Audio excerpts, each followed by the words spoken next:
everybody, Kevin here. Welcome back to another episode of Woodworking with Mr. Kevin. Today's video we're going to learn how to make curves. Anything curved. I make a lot of curved projects. And if you've never made any kind of curve whatsoever, a radius or an arc, I'm going to show you my favorite way to do an arc or a curve. And I'm going to show you several other ways you can do it also. So if you want to learn to make a curve, any kind of curve, I'm going to show you in today's video.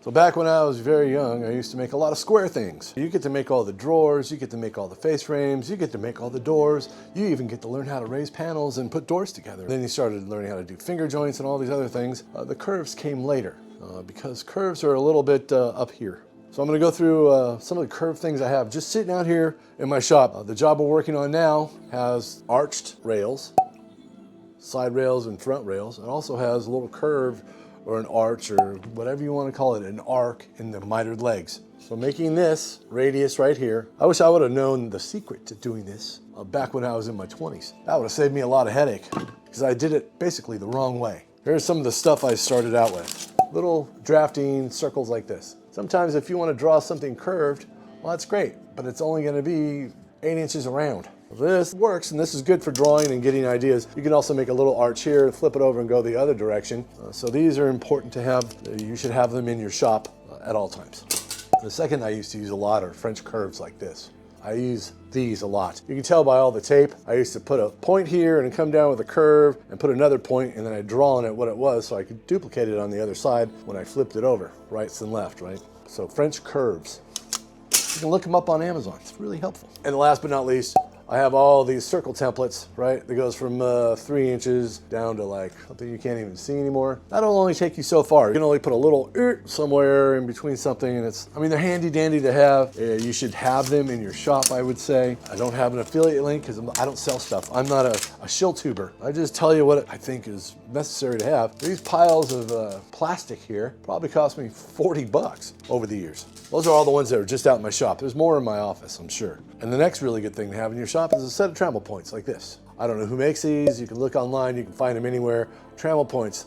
The better ones are more expensive, and it's better to get good ones because there's nothing worse than trying to trammel something and have this fall off, which has happened to me 100 times. You can set these to any width. You can go in really close. You can go really far. If your stick's not big enough, you can get a 10-footer and go out 10 foot. One time I screwed two together and I made an 18-foot radius mark for this right here. This fireplace has a curved front end.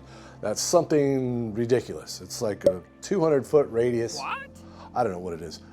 There's literally two 10-foot boards screwed together, this on one end, this on the other end, just to make a slight curve. I was in my driveway trying to put that on a piece of MDF 23 or 4 years ago, whatever it was, and that's what I used. And I didn't need to do that. I could have done what I'm going to show you at the end of this video. It would have been so much simpler, right? But Trammel points. Super easy to use. Once you've done it a couple of times, you'll be totally used to it. I've made all sorts of things with this, including circular tables. I'll put it up here. I drew them out with that, those crazy looking Peruvian walnut maple tables with the stripes in them. And I made a big old record player jig that fit on here that was, like this big. This is for a house up here in McKinleyville. That was for one of their windows. We used these Trammel right here. To the inside, to the outside, I just added 2 inches to it. So if you're gonna make something perfectly round and you're gonna do 2 of them to make some kind of molding, you wanna use a Trammel point. Or you could do what everybody does nowadays and just have it made on a CNC machine, and there you go. Other than things like this that I'm making now, I used to make stuff like this. And this was actually for a jewelry box. This was the bottom, sat here like this, and then these were also curved. These were curved out, these were curved in like this, and it was probably about 12 inches wide. This is all the stuff I used to do way back in the day, and then I became a contractor and stopped doing this stuff. And now that I'm not a contractor, I'm gonna be doing weird things again. Coming soon to a theater near you. I made this curve using this stupid thing. This is some kind of bendable something or other, and I thought, well, that'd be cool. I could just bend that into any position I want, right? Because it'll just bend there, bend it, and you can also take a measurement from it because there's a freaking tape on it. Like you'd really care about what this measurement is. I don't. I saw this somewhere and I'm like, oh man, that'd be the coolest thing. That'd be the coolest thing ever because look, it bends, does all sorts of things. You can make it into anything, and you can take measurements for God knows why. Maybe you want to measure a piece that goes around a curve and you go, all right, there's 0, boom, that's 16 for some freaking reason. You want to know the circumference measurement? I don't know. There's that. These little guys right here. This is actually to cut curve molding. I use this using this technique I'm going to show you here in a second. It's my favorite technique ever. And this was to cut molding on the chop saw because it was a curved piece of molding that had to be mitered. I have a right and a left. This is the body for the shelves. This was done with my favorite way, my favorite technique ever, to make curves, right? That looks like a very gnarly ass curve. It's like if you were to trammel this thing with a travel point like this, you'd be out 30 feet trying to get that gentle curve with this. 30 feet. I ain't got that much room. You can also have it CNC'd and do whatever you want. I have SketchUp, which I didn't use to make this curve, but I tried to figure it out and it took me like an hour and a half, 2 hours to figure it out when I just laid it out and did exactly what I'm about to show you. So curves are cool. This is for the project that I'm working on now. I'm making a video on how to make this, but I figured before I do anything like this and show you how to make these parts, I might as well show you all how to curve things. Any curve you want, anywhere, anyhow, anyway, all by yourself, all right? And there's one weird thing that you can do that I haven't done in forever, but I did it once. You can take 2 screws and put them together like this, right? And then you can take some rope, tie one rope to there, one rope to there, and depends on how tight you make it, you can actually pull on it like burp, and then try to bend it and make an arc that way also. Should we try it? No. Should I go look for some string and see if we can do this? No. No? Well, I'm gonna do it anyway. Go. Be right back. All right, well, I couldn't find a string, but I found an old bootlace. You can make it super loose, so it's down here. All right, let's do that. I'm gonna loop it around here just one time, and we're just gonna go like this. Can you see the curve? Super G. Very weird. And then you can tighten that up and make it even less than that.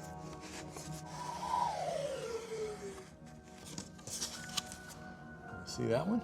No boogers. Using string, you can make a curve. It's not the most beautiful thing in the world, and you can always straighten it out, but it can be done. And I've done it before. Using a boot string isn't really the best thing in the world. Really? I couldn't find my other string. I think it's on the job site somewhere. You know, 2 screws and a hunk of wood, and figure out what you want, how big, long, round, whatever the hell. So that's also another way of doing it. Forgot one more. These Scribes. These Scribes are like 12-inch Scribes. They're huge. I actually use these a lot to scribe stuff to the walls because I can scratch it in. These are super duper sharp. But I've also used these for making radius holes. When I had to cut specifically weird size holes in countertops or something, I just spin around with my Scribes. Or a compass. But these are actually Scribes. These Scribes can go pretty big. I'll tell you a horrifying story about these Scribes. See how big that is? Like it's as big as my freaking head. Best way to use these is to set them up on a square. One of these $900 squares from Starrett. These are all indented. So you go to 1, lock it in place, you go to 8. So that'd be 7 inches, right? On the money. This will have a 14-inch radius. You'll just mark it on there, you scratch it in, you can do whatever. These things are amazing. This has been on every install with me for the last 30 years ago. 30 freaking years. So here's a horrifying story. These things are super duper sharp. They have a cork that goes on the very end when they're together. Okay, it used to be like this long. Big ass cork, boom, rubberized, whole 9 yards, so nobody would get hurt. We were doing a job in Palm Springs, California. We got there after flying 14 hours. So somebody somewhere thought it'd be a good idea to take these out and look at them. That was in my luggage, not my carry-ons, my luggage. When I went to go pick up my luggage, it was a big old football bag. It had all my tools in it and a bunch of other crap. These somehow, somebody took the cork off the top because it was taped in there. And they were sticking out about this far out of my bag, and I reached down for them and it went right through my freaking hand, came out the other side. Bam! Reached down to grab my bag off the little turnstile, and this went through my hand, literally all the way through my hand. It was sticking out about that far. And then I bled all over the place. Every time I use these, I think of that moment. If you do installs and you do a lot of custom millwork, whatever, and you don't have a huge pair of Scribes like these, get yourself some and learn how to use them because they're amazing. The Scribes, that's one of the other things. All right, now to the end of the video.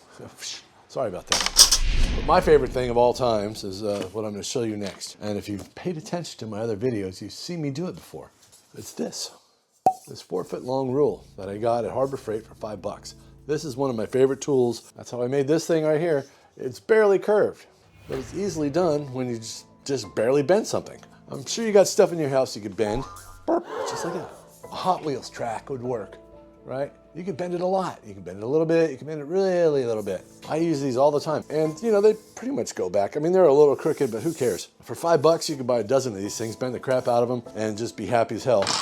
Because you don't have a $7,000 or $8,000 CNC machine or $20,000 or more. All right, you just use what's round, and that's what I use. I use it so much, it's ridiculous. I used them for these guys right here, which is the front part of those sliding shelves, and I sold those things for like $4.50 a piece. The other thing is this Tay-2. A few moments later. This is called Tay Tools 24-inch ruler. I bought this for something that I'm not going to use it for because it's too shiny. If you ever buy a rule of any kind, do not buy super shiny metal rules. When you're looking down at something, you're looking for like 17.25, and you got that in your eyeball, you can't read it. When I was making this template right here, to make these legs right here, I used this 24-inch rule right here. We had a straight, and we have another straight. You can see the line of the straight right here. This part is curved from here to here. I just took this and bent it until I got the curve I wanted. And I'll show you on this piece of wood here. Here's the same jig, right? Put it on there. This one's already made. And I copied it perfectly by knowing the distance I had from here to here and how I wanted it to curve. And it was just that simple. So the whole trick to this, and this is kind of a weird piece of wood to do it with, is I have a point here and I have a point here. What I'm going to do is I'm just going to bend it till I like it. Usually I hang it over here like this, and I clamp it. Now here's the trick. You have to clamp this on there perfectly square so it will stay in place. That will actually hold that 1/16 of an inch wide piece of bologna up. That's one of the tricks. Okay, that takes a little getting used to. And then we're going to bend it like this until we're lined up to where we like. And now over here, we're going to put the other clamp in. Okay, so I'm going to bend it. That looks pretty good. Boop. There it is. Ooh. You see how that's curved? I don't know. I'm going to move it around a bunch. If I find a good spot on here, I'll freeze it. It's curved. And if it's not absolutely perfect, move it around a little bit. Move it over a little bit. Do whatever you have to do. You can also push this in and out a little bit to adjust it, just like that. I can do this by myself. If you have somebody to help you, then it's even faster and better. And you can do this multiple times. You can do one curve this way, and then you can make something else go the other way so it looks like an S curve. You can make this super tight if you want to, just by bending it even more. By yourself, this is kind of a trick. And you got to get that clamp on there just perfectly. You got to get on there square. You'll know it when it's on there square. You'll feel it. See, I even made it even more curved now, right? There's the first curve on the inside. There's the second curve. You can also pull this a little bit, and it'll move. It works really good. Two little tiny 2-inch Jorgensen clamps, spring clamps, and a 24-inch piece. I can make any curve I want to on any small piece. Now, if you want something bigger, you're gonna have to use something like this. Okay, that's perfectly fine. And if you want something bigger than that, then you can actually go buy a 10-foot piece of 16th-inch steel that you can also bend from any metal yard anywhere. They'll sell you raw steel, and you just bend it to whatever the hell you want. If you want to make something crazy or not. Most people have CNC machines. I just do it by hand because I don't have a CNC machine. I got no room. I got no sponsors. I got no money. But I could build anything. So there you go. My favorite way to curve a piece of anything. So when I was editing this, I forgot to show you how to actually clamp this in place. So I'm going to show you how to lay out a curve with this big 4-foot rule right here. First, I got to get my square. So we're going to take a square, we're going to put a line here, and we're going to go way over here and put a line over here. So we have a space here. I don't even know how big that is. Doesn't really matter. Set the square to 7 inches. I'm going to put a line here. And let's say we're going to do 8 inches over here for some reason because something's different. Put a line there. I'm going to do this in pen. You got any pen? I can't really tell on the monitor if you can see that, but I'm going to put a mark right here and then one over here. If you want to curve something out, right, we're going to go from point over there to point over here. Now, if you can have somebody hold that like that and then draw it, you're stoked. But I work by myself and I don't have that situation. So what do? If you want it perfectly curved, we're going to go from point to point here, from here to here, measure that. That's 25. All right, so we're going to go to 12 and a half. We're going to go 12 and a half with this guy. Well, 12 and a half is right there. If we want it to be a perfect curve, we'll mark 12 and a half. This is our center line. This is the line here. And we want to go out that far. So we want to go out to here, just like that. So here's the trick to this. Take yourself a driver, get yourself a screw. Hopefully it's taller than your rule. I'm using 2.5-inch screws. You put a screw there to the inside of that mark. Put a screw here, there, and then you put one way over here. Doesn't matter if they're not in line, doesn't matter at all. But here's what we do. We're going to take this and we're going to bend it out, go over the top of that, through those two, and now we have this line right here. You see that? No. Here, I'll do it in pen. So there we go. On the line. There's your arc. You see that? Just bend it, slide it in place. You need 3 screws. Don't need any clamps, you don't need anything. Voila, this one's up farther than that one is. Doesn't matter. Now we're gonna take this guy out here. And let's say we wanted to come in. So we're gonna come in like this. I have these 2 on the points, and I'm gonna pull in until I like the way it looks. Here's the center line right there. Let's say, let's go something drastic, like that, way in there. I marked it when I was pulling on it. We're gonna bend it towards us. Take it, bend it in.